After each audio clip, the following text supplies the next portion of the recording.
The text came through while I was sitting in a hotel room 3 states away, halfway through a work trip that was supposed to last another 4 days. "Don't panic," it said. Anyone who has ever received a message that starts with "do int panic" knows that those 2 words guarantee you about to panic. My girlfriend had sent it at 2:47 in the afternoon, and I stared at those words on my screen, feeling my stomach drop before I'd even read the rest. I gave him your spare key. He needed to grab some things from the apartment. I knew you wouldn't mind. Trust me. I read it 3 times, trying to make sense of it. Him. She'd given my spare key to him. And there was only one him that made sense in this context.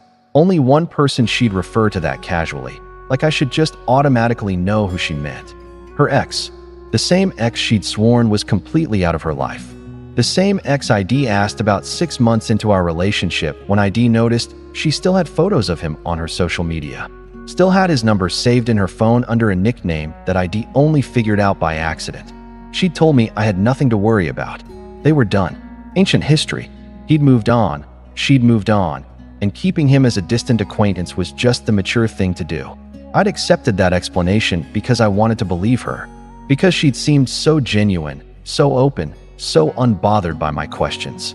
Because I thought I was being the cool, secure boyfriend who didn't get weird about exes. Now that ex was in my apartment, with my key, going through my things. I called her immediately. "Hey," she answered, bright and cheerful. "How's the trip going? What's going on?" I asked, keeping my voice level. "Why does your ex have my apartment key?" "Oh, that." She laughed, actually laughed, like this was amusing. "He just needed to pick up a few boxes he'd stored there a while back. Remember when I had him drop off those things from my old place? Some of it was his, and he finally has room for it now. So I told him to swing by and grab it." I didn't remember any boxes. I didn't remember her ever mentioning that her ex had belongings stored in my apartment. But I also traveled for work about twice a month, and there were plenty of times she had the place to herself. "You gave him my spare key," I said slowly, without asking me first. "I knew you wouldn't mind," she said, and there was the first hint of defensiveness creeping into her voice. "You're not even there, and he's in and out in like 20 minutes. It's not a big deal. Where are you right now?" "At work." "What? So he's in my apartment. Alone. Right now." A pause. "Yeah, but it's fine. He knows where everything is. And he knows where everything is." I cut her off. "How does he know where everything is in my apartment?" Another pause, longer this time. "I mean, I might have mentioned where I put the boxes." "Look, you're making this into something it's not. He's just getting his stuff and leaving. That's it." That's when I made the call. Not to her. To my apartment building's front desk. I'd lived in the building for 3 years, and I'd gotten to know the security staff pretty well.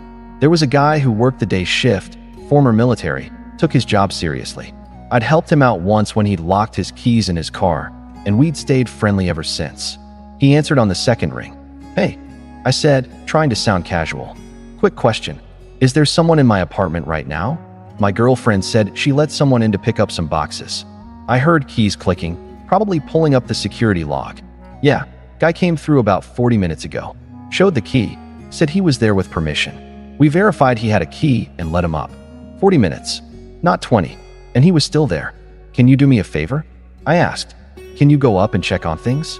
I'm out of town, and I just want to make sure everything's okay." "Sure thing. Give me a few minutes." I sat there in that hotel room, phone in my hand, feeling something cold and sharp settling in my chest. My girlfriend had given her ex my key. Her ex was in my apartment, alone, for at least 40 minutes and counting. And she'd lied about the timeline, lied about asking me, possibly lied about what he was actually doing there. My phone rang. The security guard. "So," he said, and his voice had gone flat and professional. "I think you should know what I found." He'd knocked on my door. The ex had answered, seemed surprised to see him, claimed he was just about to leave. But my apartment was a mess. Furniture moved around. My desk drawers open. My bedroom closet door standing wide. And the guy was sweating, nervous, couldn't quite meet his eyes. I asked him to leave. The security guard told me. Told him to take whatever boxes he came for and go. He grabbed 2 small boxes from your living room and left. But man, I'm telling you, something wasn't right. Your place looked like someone had been searching for something. I thanked him, asked him to lock the door and keep the spare key at the front desk until I got back. Then I called my girlfriend again. She picked up on the 4th ring. "Look, if you're going to be weird about this, Security just kicked him out of my apartment, I said, after he'd been there for over 40 minutes, going through my things, moving furniture. What was he looking for? Silence. What was he really doing there? I asked again. I don't know what you're talking about. Her voice had gone tight, defensive. He was just getting his boxes. The security guard said my apartment looked like it had been searched. My desk was open. My bedroom closet. What did you tell him to look for? Nothing. I didn't tell him to look for anything. Maybe he was just curious. I don't know. You're being paranoid. Here's the thing about being lied to. Sometimes you can feel it, even over the phone.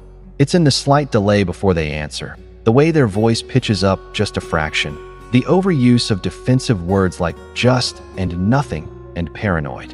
I want you out of my apartment, I said quietly. Pack your things. Leave your key on the counter. I'll be back in 4 days, and I want you gone before then. You're breaking up with me over this? She sounded genuinely shocked. Over him picking up some boxes? I'm breaking up with you because you gave someone access to my private space without my permission. Because you lied about how long he'd be there. Because my security guard found my home torn apart and you ain't give me a straight answer about why. Let me ask you something. How much do you really know about the person you're with? Not the version they show you, not the story they tell about themselves, but the truth underneath all of that. Because I thought I knew her. I thought I understood who she was, what she valued, what she was capable of. And I was wrong. She didn't leave that day. Instead, she showed up at my hotel that night. I have no idea how she found out which hotel I was staying at. I'd never told her.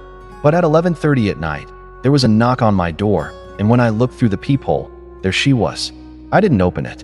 I need to talk to you, she called through the door. Please, just let me explain. No, you don't understand. It's not what you think. Then explain it through the door. I heard her sigh, heard her slide down to sit against the hallway wall. And then she started talking. The truth came out in pieces, reluctant and messy. She and her ex had never fully ended things. They'd been on and off for months after she and I had started dating. She'd told him about me, and he'd lost it, started demanding to know everything about me. Where I lived, what I did for work, how serious we were. She'd told him. All of it. Showed him pictures of my apartment. Described my routine, my schedule, my business. He was supposed to just look, she said through the door. That's all. He wanted to see where you lived, see what kind of person you were. He said it would help him get closure. So you gave him my key and let him go through my home like it was some kind of museum exhibit. I thought he just wanted to see it. I didn't know he was going to go through your stuff. But she had known. Or she should have known. Because normal people don't need to physically enter someone else's apartment to get closure. Normal people don't spend 40 minutes in a stranger's home if they just picking up boxes. And normal people don't give their ex-boyfriend access to their current boyfriend's private space without permission. What was he looking for? I asked. Long silence. Financial stuff, she finally said, so quiet I almost didn't hear her. He wanted to know if you had money. Real money.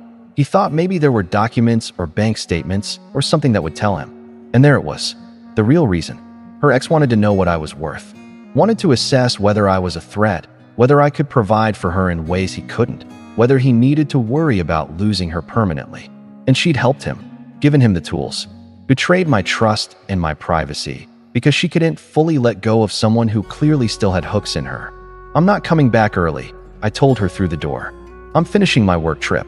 But when I get home, I want every single thing of yours out of my apartment. I want my key, and I want you to understand that we are done. Completely done. Please, she said, and she was crying now. I made a mistake. I know I did, but we can work through this. No, I said. We really can't.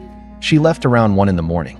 I know because I heard her finally get up, heard her walk away down the hall, heard the elevator ding. I didn't sleep that night. When I got home 4 days later, she'd left. Most of her things were gone, though she'd left behind small items, a toothbrush, some hair ties, a sweater in the back of my closet, little anchors, things that would give her an excuse to contact me later, to ask if she could come pick them up. I threw them all away. My apartment had been cleaned, everything put back in its place. She'd even left a note on the counter with the key, a long rambling apology that I didn't finish reading. I threw that away too. The security guard stopped by later that day to check on me. Told me he'd reviewed the footage from the hallway camera. Her ex had been there for 53 minutes.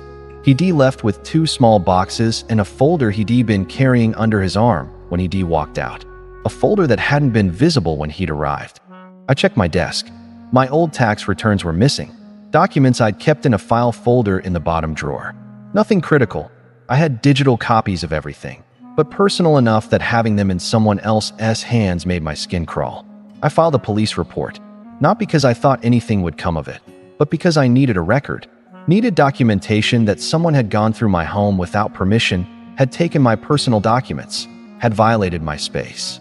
The officer who took my statement asked if I wanted to press charges. I said yes, against both of them. Nothing came of it, ultimately.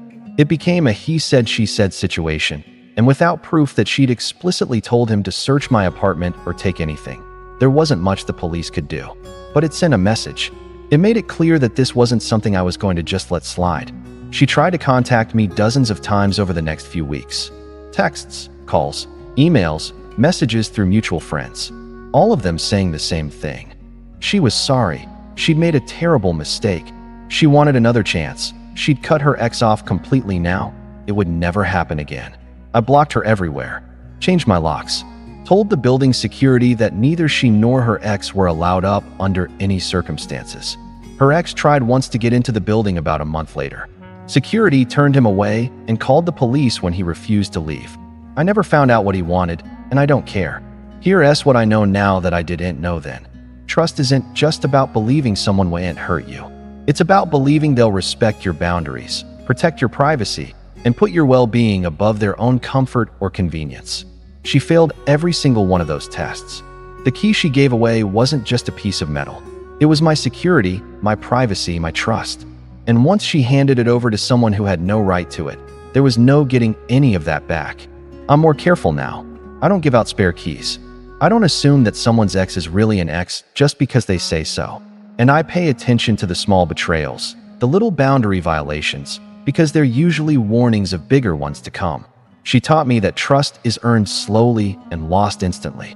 That access to your life is a privilege, not a right. And that sometimes the person you think you know best is the one hiding the most. I don't regret how I handled it.